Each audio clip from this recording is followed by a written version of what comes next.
हर हर महादेव। आज श्रावण मास महात्म का 19वां अध्ययन सुनिए। ईश्वर बोले, हे महामुनि, अब मैं श्रावण मास में दोनों पक्षों की एकादशी तिथि को जो किया जाता है उसे कहता हूँ, आप सुनिए। हे वत्स, रहस्य में अति श्रेष्ठ महान पुण्य प्रदान करने वाले तथा महापातकों का नाश करने वाला इस व्रत को मैंने किसी से नहीं कहा है। यह एकादशी व्रत श्रावण मास से मनुष्यों को वांछित फल प्रदान करने वाला, पापों का नाश करने वाला, सभी व्रतों में श्रेष्ठ तथा शुभ है। इसे मैं आपसे कहूँगा, आप एकाग्रचित्त होकर सुनिए। 10वीं तिथि में प्रातःकाल स्नान करके शुद्ध होकर संध्या आदि कर ले और वेद पुराण तथा जितेंद्रिय विप्रंद से आज्ञा लेकर 16 उपचारों से देवाधिदेव भगवान का विधिवत पूजन करके इस व्रत प्रकार प्रार्थना करे, हे पुंडरीकाक्ष, मैं एकादशी को निराहार रहकर दूसरे दिन भोजन करूँगा। हे अच्युत, आप मेरे शरणदाता होइए। हे वत्स, गुरु देवता तथा अग्नि की सन्निधि में नियम धारण करे और उस दिन काम क्रोध रहित होकर भूमि पर शयन करे। उसके बाद प्रातः काल होने पर भगवान केशव में मन को लाए। भूख लगने तथा प्रस्खलन, गिरना, ठोकर आदि लगना के समय श्रीधर इस शब्द का उच्चार करे। हे वत्स, यह व्रत मोक्ष प्रदान करने वाला है। वर्णाचार्य की विधि से सभी कृत्य संपन्न करके घर आना चाहिए। वहाँ पुष्प, धूप तथा अनेक प्रकार के नैवेद्यों से श्रद्धा पूर्वक श्रीधर की पूजा करनी चाहिए। उसके बाद सुवर्णमय चंदन से लेप तथा 2 वस्त्रों से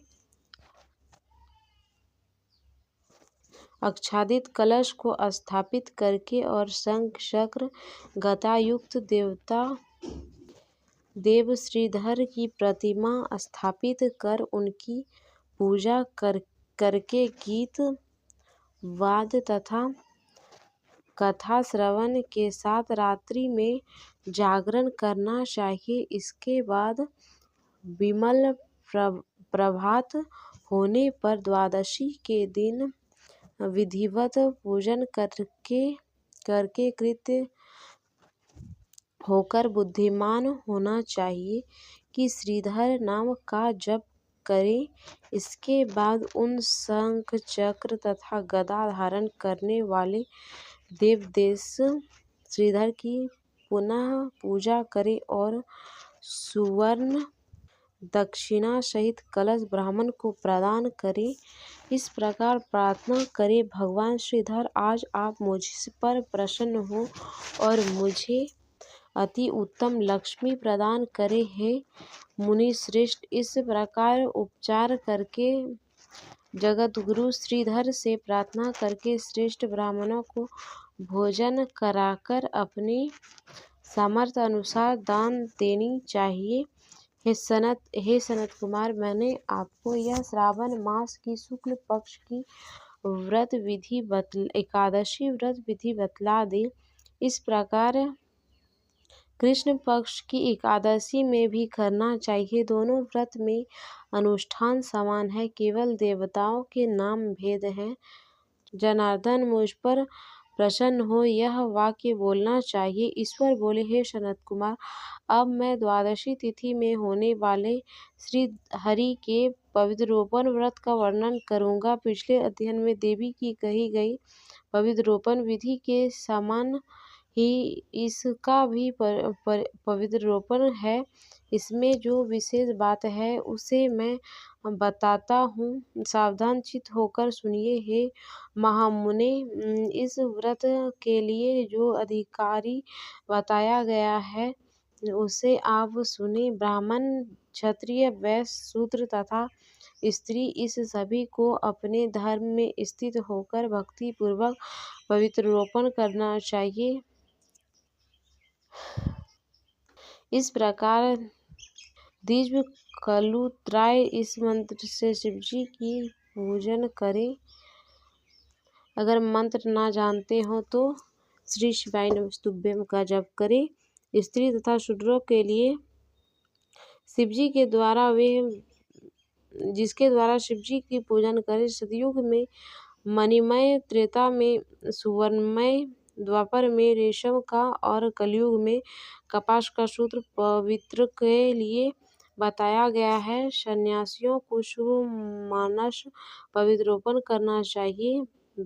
बनाए गए पवित्रक को सर्वप्रथम बांस की सुंदर टोकरी में रखकर शुद्ध वस्त्र से ढककर भगवान के सम्मुख रखें और इस प्रकार कहे, हे प्रभु, क्रियालोप के विधान के लिए जो आपने आच्छादन किया, हे देव, आपकी प्रसन्नता के लिए मैं इसे करता हूँ।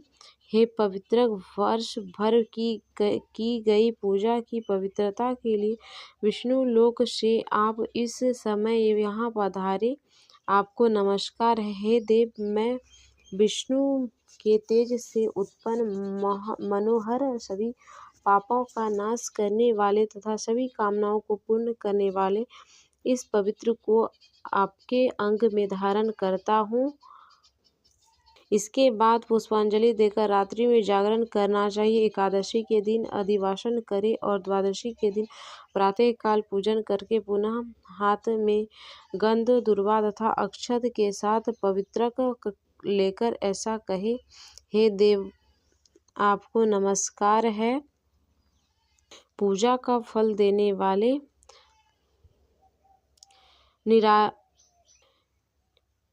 निराजन न कर प्रार्थना करके और मूल मंत्र से घृत सहित खीर के अग्नि में हवन करें।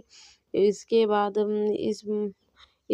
बाद शुभ पूजा को पूर्ण करके अब आप विसर्जित होकर विष्णुलोक को प्रस्थान करें। इसके बाद पवित्रक को उतारकर ब्राह्मणों को प्रदान कर दे अथवा जल में विसर्जन कर दे। हे वत्स, मैंने आपको श्री हरि के इस पवित्र रोपण का वर्णन कर दिया है। इसके कारण करने वाला इस लोक में सुख भोगकर अंत में वैकुंठ प्राप्त करता है। श्रावण मास का 19वां अध्याय समाप्त हुआ।